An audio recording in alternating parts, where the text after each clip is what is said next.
दिन द्विपहरे गुलिकांड बंधुक मुନରେ व्यवसायी हत्या। बालेश्वर सहदेवखुंटा थाना अरड़ बजार रे आज दिन द्विपहरे गुलिकांड घटी। दुई जन दुर्बृत्त बाइक रे आसी अरड़ बजार रे पहुंची प्राय 8 राउंड गुली चलाइथिले। गुलिकांड घटाइबा परे सेमाने घटनास्थलरू फेरार होई जाइथिले। एथिरे रेमुणा गलेई अंचलर युव व्यवसायी एसके हमीद गुरुतर होइथिले। तेबे तांकु सेठार उद्धार करा जाई बालेश्वर जिला मुख्य चिकित्सालय को निया जाइथिला। मात्र डाक्तर परीक्षा करिबा परे तांकु मृत घोषणा करिथिले। खबर पाई एसपी प्रत्युष दिवाकर एवं वरिष्ठ पुलिस अधिकारी व सहदेवखुंटा आईआईसी आलोक बेहेरा डाक्तरखाना रे पहुंची घटना संपर्क में अनुध्यान करथिले। परे एसपी निर्देश रे गठित 4 जणिया टीम घटनास्थल को जाई छानबीन आरंभ करथिबा बेले 8टी खोका जबत करा जायछि। अन्यपटे पुलिस दुर्बृत्त माननकु धरिबा पई खळताड़ आरंभ करिछि। सेपटे सांसद प्रताप चंद्र षडंगी घटना को निंदा करिसंती।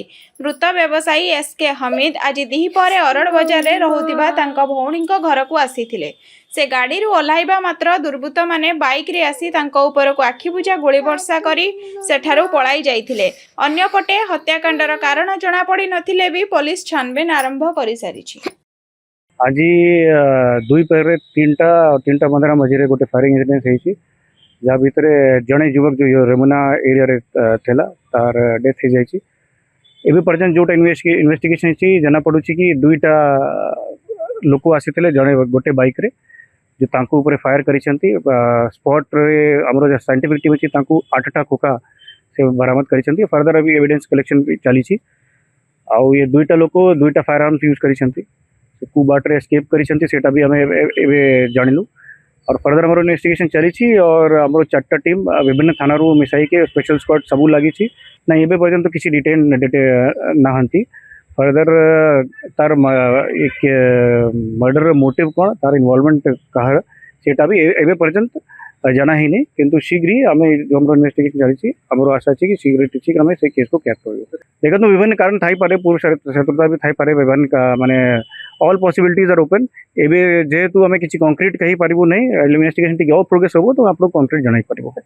ए मो सुनिया मात्रे सासे एसपी को लगेली से फोन टा उठे नांदी तापर कलेक्टर को लगेली एवं ताको तुरंत पोस्टमार्टम करिया पई कहले से कहले मो स्पेशल ऑपरेशन कर देबे कि असुविधा होनी।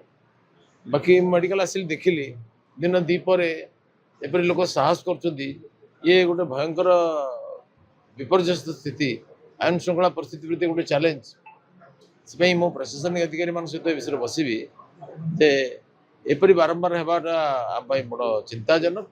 लोक निरापत्ता जोगे देवा प्रधान कर्तव्य दिन दीपर गुली कर गोटे आतंकवादी भाया कम कर 20टा-22टा गुली कर शेख हमीद तार नाम गुली कर व्यवसाय प्रतिद्वंदी थाईपे किंतु आईन को हाथ को नेबा मान अधिकार नहीं।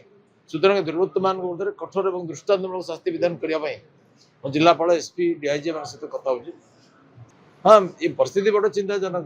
घटना सफल प्रतिकार ना दरकार पड़े आजकल एनकाउंटर भी करा अपराधी मान धरिया से विषय कौन ना कौन कठिन कार्यानुष्ठान करने पड़ो।